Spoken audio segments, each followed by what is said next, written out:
मान्यवर, मैं कल देख रहा था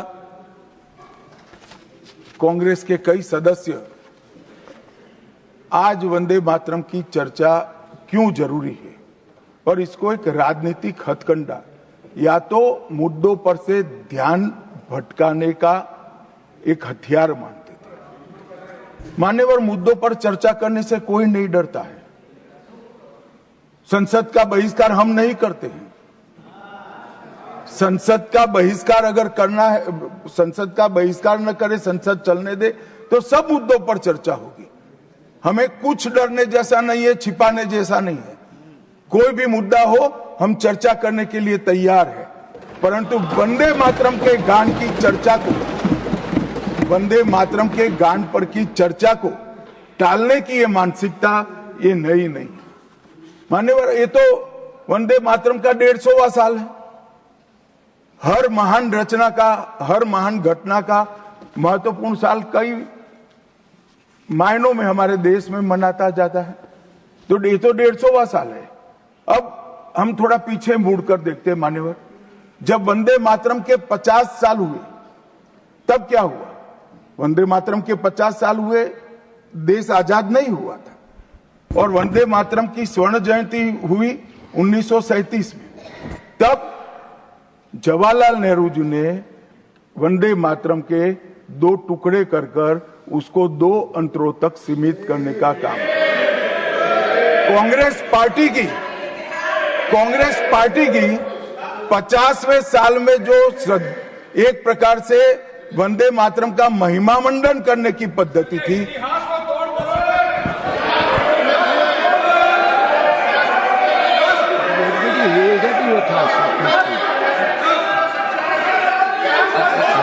Right here, you will get your chance to speak, na?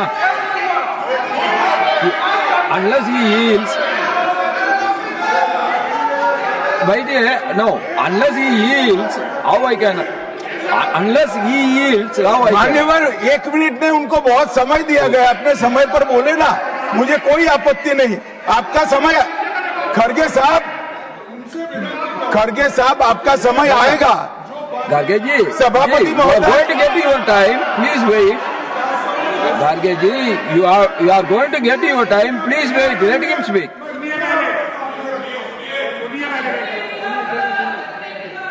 मान्यवर, 50वें पड़ाव पर वंदे मातरम को सीमित कर दिया गया। वहीं से तुष्टीकरण की शुरुआत हुई और वो तुष्टीकरण जाकर देश के विभाजन में मान्यवर, मेरे जैसे कई लोगों का मानना है, कांग्रेस पार्टी को पसंद आए ना आए, अगर वंदे मातरम के तुष्टीकरण की नीति के तहत 2 टुकड़े न करते तो देश का बंटवारा नहीं होता और देश पूरा होता। मान्यवर, 50 साल के बाद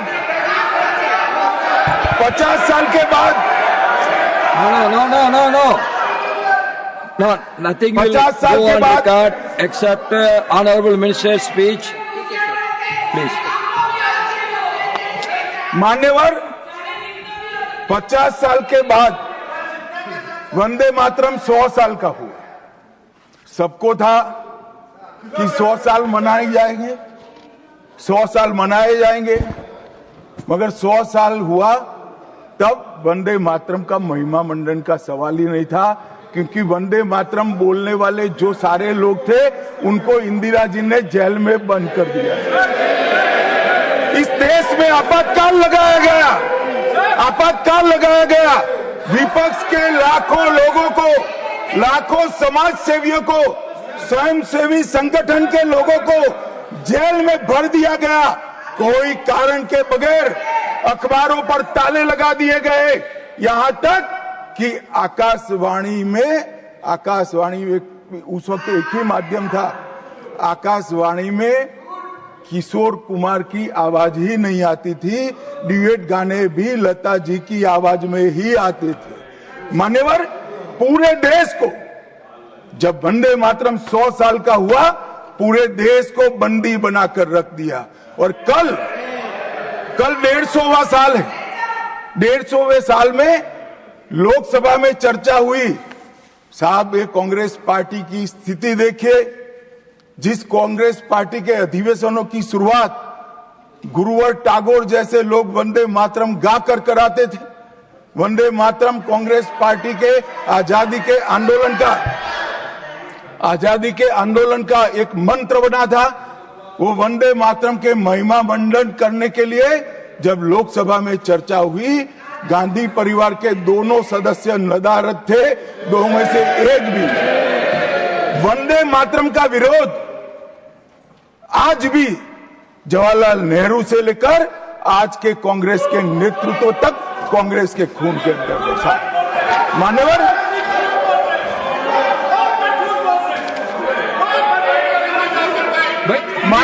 प्लीज आप बैठिए, प्लीज आप बैठिए। मान्यवर, मैं तथ्यों के आधार पर कहता हूं, कांग्रेस पार्टी की एक नेत्री ने कांग्रेस बैठ जाओ रामदास।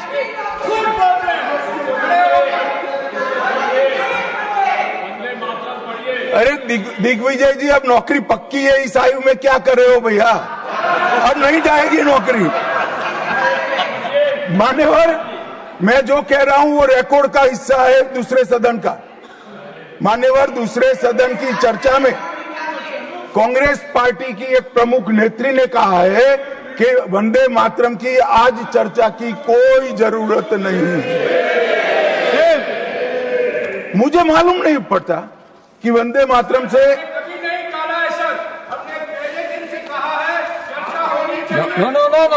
रमेश जी क्या कहा? जयराम रमेश जी प्लीज बैठिए, प्लीज आप बैठिए जी। साहब, माननीय सदस्य जयराम जी का प्रॉब्लम है कि वो सिर्फ विपक्ष की ही बात सुनते हैं, अपने नेताओं की बात को सुनते नहीं है। मैंने ऐसा नहीं कहा, आपने कहा है। मैंने ऐसा कहा कि लोकसभा में चर्चा में कांग्रेस पार्टी की एक प्रमुख नेत्री ने कहा है कि अभी इस समय वंदे मातरम की चर्चा की कोई जरूरत नहीं। ये रिकॉर्ड पर है, रिकॉर्ड पर।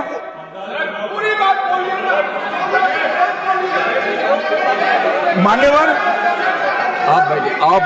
आप बैठिए।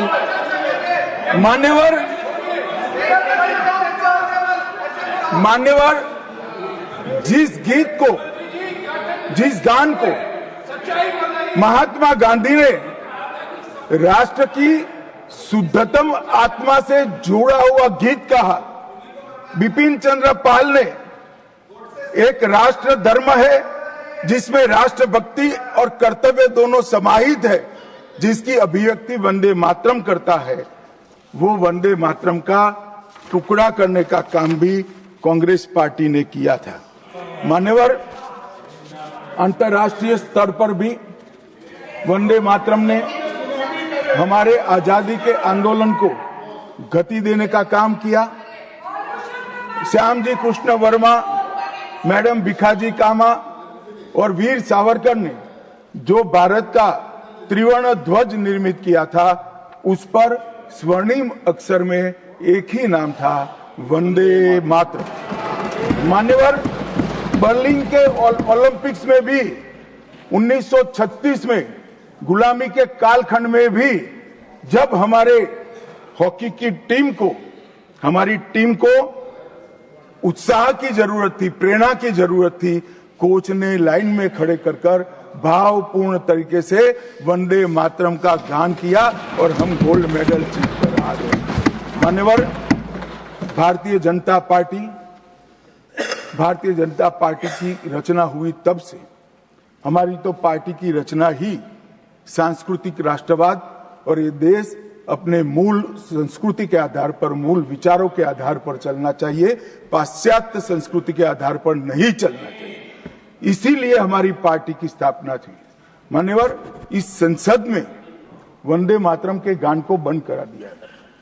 अब फिर से खड़े हो जाएंगे कि नहीं आप गलत बोल रहे हो, मगर इस रिकॉर्ड है मान्यवर महोदय। 1992 में भाजपा सांसद श्री राम नाईक ने एक शॉर्ट ड्यूरेशन डिस्कशन के माध्यम से वंदे मातरम को संसद में फिर से गाने की शुरुआत करने के लिए एक मुद्दा उठाया और उस वक्त प्रतिपक्ष के नेता लाल कृष्ण आडवाणी जी ने बहुत प्रमुखता के साथ लोकसभा के स्पीकर को कहा कि इस महान सदन के अंदर वंदे मातरम का गान होना चाहिए क्योंकि संविधान सभा ने इसको स्वीकारा है।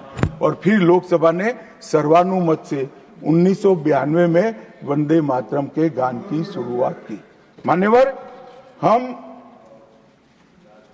जब वंदे मातरम की गान की शुरुआत कर रहे थे उस वक्त भी, मैं नाम देना नहीं चाहता वरना औचित्य के सवाल उठाएंगे, कुछ टेक्निकल मुद्दे उठाएंगे, मगर इंडी अलायंस के ढेर सारे लोगों ने, मेरे पास नाम की सूची है, इनको आपत्ति नहीं हो तो मैं पढ़ सकता हूं, ढेर सारे लोगों ने कहा था कि हम वंदे मातरम नहीं गाएंगे, ना बोल दिया। और मैंने मेरी आंख से देखा है, कई सारे सदस्य वंदे मातरम होता है तो वंदे मातरम के गान के पहले संसद में बैठे होते हैं तो भी खड़े होकर बाहर चले जाते हैं। मैं आपको विश्वास से कह सकता हूं मान्यवर, ये कह रहे हैं कि कांग्रेस पार्टी पर झूठे आरोप लगाए। मैं विश्वास से कह रहा हूं, भारतीय जनता पार्टी का एक भी सदस्य वंदे मातरम के गान के वक्त सम्मान के साथ खड़ा न हो, ऐसा हो ही नहीं सकता, क्योंकि वंदे मातरम के गान के प्रति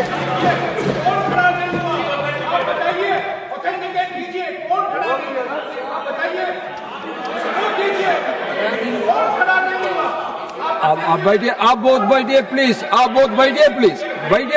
You will get your chance to speak. You can say your opinion when the turn comes to you.